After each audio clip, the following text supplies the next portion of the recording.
sa loob at sa labas ng korte. Worst enemies natin yung isa't isa. Noon. Pero gusto kong malaman mo na magkakampi na tayo ngayon. Lalo na sa labang to. Hindi nagkaroon ng dalawang abogadong anak si Attorney Nair. Para sa huli, siyang mapagkaitan ng hustisya.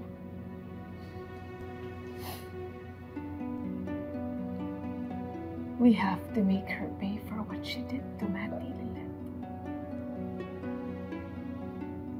At alam mo kung sino yung tinutukoy ko. Pero Ira, hindi naman kutob o pakiramdam lang yung magtuturo sa atin sa totoong suspect eh.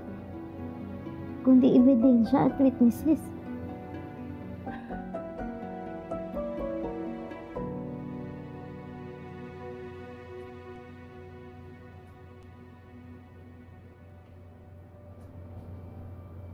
Napulot ko kanina to. Phone ni Attorney Mercer Keystone. Baka may makita tayong lead kapag nabuksan.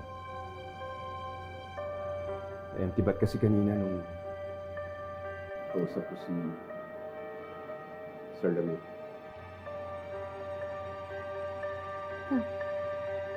Tama ba? Ikaw yung nakasagot ng tawag na dapat para kay Attorney Nair?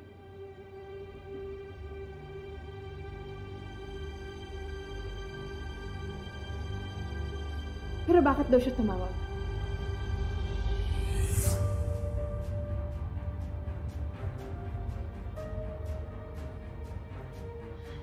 You! Why were you calling my mother?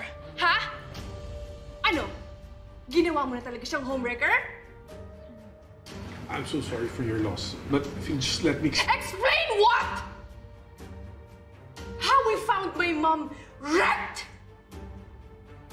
She's dead because of you! Dahil sa selos ng magaling mong asawa. Your wife, Patricia Engano, killed my mother!